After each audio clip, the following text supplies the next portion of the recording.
Just one wrong move can destroy your dream of retiring abroad. These are the 10 most common mistakes we see that derail that dream. And if you know them now, you can avoid them entirely. I'm James Naveen, an American expat and investor who helps U.S. citizens retire earlier and live freer lives overseas. And after a decade abroad, I've seen it all, from botched visas to surprise taxes to healthcare disasters. So before you plan your move, watch at least until number 7, which I think is most important. This could save you your peace of mind, thousands of dollars, and months of your precious time. Let's start with mistake number 1, which sounds harmless, but can actually ruin your entire experience abroad, assuming you don't need to learn the local language. Now, I'm not saying you need to be fluent in a foreign language tomorrow, but I've watched dozens of expats move to a new country thinking they'd get by with English or just a translation app, and ending up feeling isolated and unsafe because they can't communicate with the people around them. One couple we worked with moved to a mountain town in Mexico. Obviously, no local saloon or spa for them to pass time by with fellow expats. 2 weeks in, they couldn't communicate with their landlord about a major issue in their condo. And as anyone would, they started second-guessing their decision. Language isn't about grammar. It's about the freedom to get help, to make friends, to feel at home in a foreign land. Now, I've lived in 10 different Latin American countries in my first 2 years abroad and learned conversational Spanish in just 6 months. When you're immersed in it, Spanish, French, Italian, the Romance languages are far easier than you may think to learn. Thai, Japanese, Turkish, those are another story. But start simple. 10 to 15 everyday phrases, and locals will respect you more. You'll feel more comfortable, and your lifestyle will thank you for it. All right, mistake number 2 is harder to spot and way more dangerous. Do not move somewhere without understanding that country's political or long-term stability. Most people pick a country because of weather, lifestyle, or cost of living, not realizing that the country they move to is on shaky ground or worse, a total show. That coastal town in Costa Rica may look appetizing. Buy a condo, set up utilities, the works. But after 2 years, when the honeymoon phase ends and your rose-colored glasses come off, local laws might change. Property ownership might get murky. Crime starts climbing. Then you have to sell fast and lose money in the process. What looks like paradise now might not stay that way. Just look at the US. This is the on-the-ground reality most travel vloggers do not cover. We help our clients understand what they're getting into before they make any investments overseas. This is critical. All right, this mistake trips up even the smartest of retirees. Do not buy or rent property overseas without fully understanding the local laws. Every country plays by a different rulebook, right? And sometimes that rulebook changes abruptly without announcement. Spain is proposing 100% tax on foreign-owned property in the country. Portuguese homeowners deal often with squatters. U.S. expats can't buy beachfront property in Mexico without a fideicomiso or a Mexican corporation. Other countries have strange inheritance laws where your property gets tangled in local courts if you pass away. I've seen people lose homes because of the paperwork they didn't understand. You don't have the same rights as in the United States. If you're buying, you better know what fiduciary title means in that country. Renting, make sure you know your tenant rights before you sign anything. And here's a tip. Always have a bilingual attorney, one who works for you, not the real estate agent. And rarely, if ever, wire an international deposit before you've set foot in the place, no matter how good it looks on Facebook. Our mistake number 4 separates the tourists from the expats. Skipping the residency process or treating it like an afterthought is one of the fastest ways to get deported, pay a massive fine at customs, or lose access to healthcare. Look, you might think, I'll go on a tourist visa first and figure it out later. But later often turns into an overstayed visa and a red flag on your permanent immigration record. We've had clients stuck in this bureaucratic limbo. They can't open a bank account, they can't rent long term, they can't even get a SIM card because they never got their paperwork and calendar in order. The residency process doesn't have to be hard, but it does have to be done correctly. And every country has its quirks. Always plan ahead and start the immigration process before you think you should. Mistake number 5 causes unnecessary fear and stops people from ever taking that first step. No, you do not lose access to your Social Security if you move abroad, but there are rules. And if you don't know them, you can screw it up. You can collect your benefits in over 180 countries, but not all. Some countries like Cuba or North Korea are restricted. Let's be clear though, the Freedom Pass has never and will likely never help you move to Pyongyang.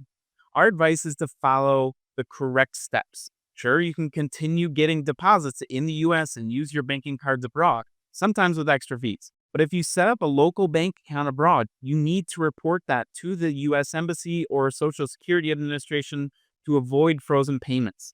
The same goes for retirement accounts, IRAs, 401ks, brokerage accounts. You can still access them abroad.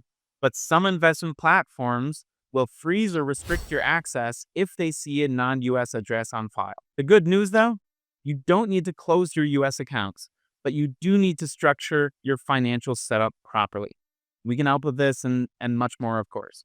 Healthcare abroad can be vastly better and cheaper than in the US, right?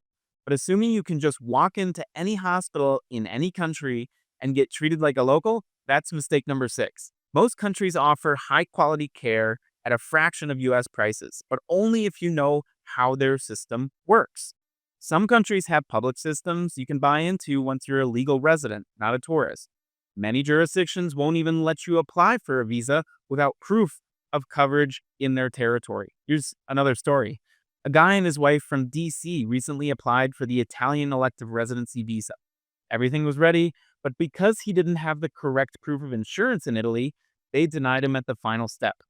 It delayed his move by 4 months, and they came to us for help. The necessary coverage depends entirely on the country and the visa for which you're applying. In Colombia, where I'm filming this video, where we help many US citizens move, investor visa holders must buy local insurance, while retirement visa applicants must have a global insurance plan. The rules are funky, but the rules are rules. Just don't ignore this. Don't delay it.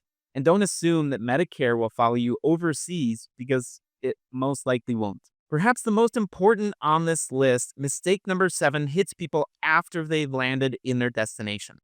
YouTube videos had told them, this place is so cheap, and 6 months later, the bank account is bleeding.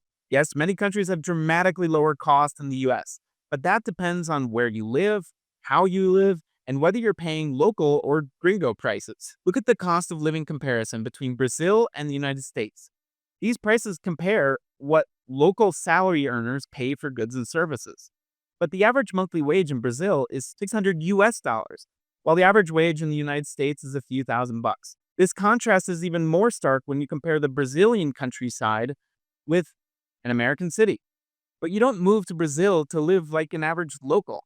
Neither of those attributes, in fact. You move to Brazil to live healthier, happier, wealthier, and better than you do at home. You can absolutely live well on $1,500 a month in parts of Ecuador, Vietnam, or rural Portugal, a comment we hear often in our Freedom Consults.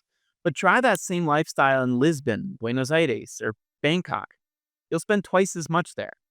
The truth is, you can live better overseas for less.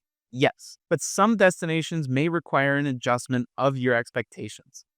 So before you move, build a realistic monthly budget for your lifestyle, not just what a YouTube video or ChatGPT says is average. You're not average, and you shouldn't live out your golden years as if you are. If there's one mistake that really costs you, it's mistake number 8. Not understanding how your income will be taxed both by the US, if you're an American resident or citizen, and by your new country. Just because you move abroad doesn't mean you stop owing US taxes.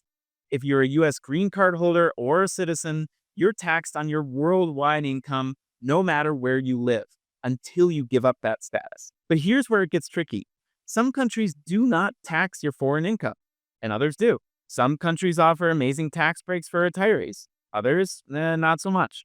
Every country that you consider moving to has different rules and regulations. We just helped a retired US Navy pilot move to France.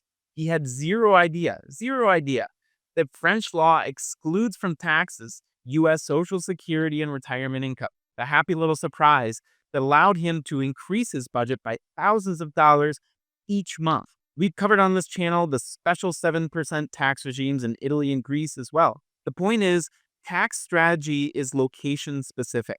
Okay, you and your wife, your girlfriend got the visa. You guys moved abroad.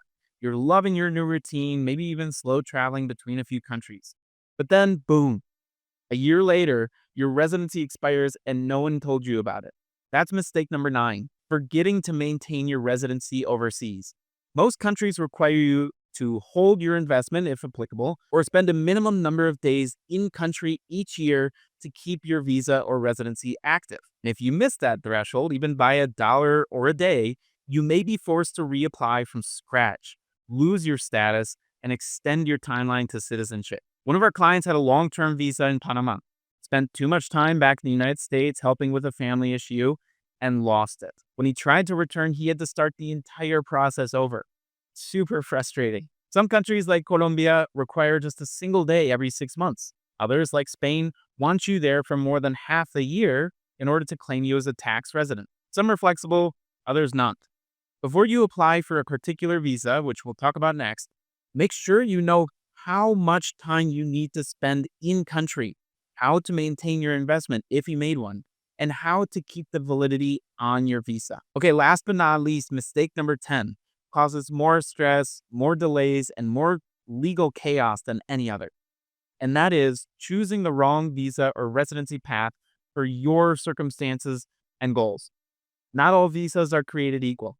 Some are meant for tourists and limit your rights. Some are powerful and lead to permanent residency and citizenship. Some just require proof of income. We call these independent needs visas or retirement visas. And others require a business investment, hiring, property purchase, or donation. As you can see, there's a very large range of visas designed for a wide range of expats. Our job is to help you find the right one for your situation and goals in that country. We've worked with retirees who should have applied for a retirement visa at their American consulate, yet instead entered the country with just a tourist visa and were trapped. We've worked with investors who've moved hundreds of thousands of dollars from the US into countries with residency by investment programs, but didn't know how to legalize their funds, exchange the currency, and apply for the visa all at once. And some of our clients hired the wrong lawyer or trusted the wrong YouTuber and went down a path that cost them time, energy, and a hell of a lot of cash. But the good news is, you probably have more options than you think, especially if you haven't yet chosen a destination.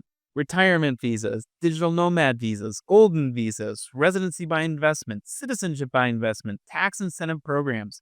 We cover them here on the Freedom Files YouTube channel, on the website, and in our one-on-one Freedom Consults. The moral of the story is, don't make these 10 mistakes when moving abroad. Do your research. It saved me when I first left the US, and now I'm paying it forward. Continue down the rabbit hole and watch this breakdown of the 7 best countries to retire in 2025, including visa types, cost of living data, and tax benefits in each of those countries. I'll link it right here.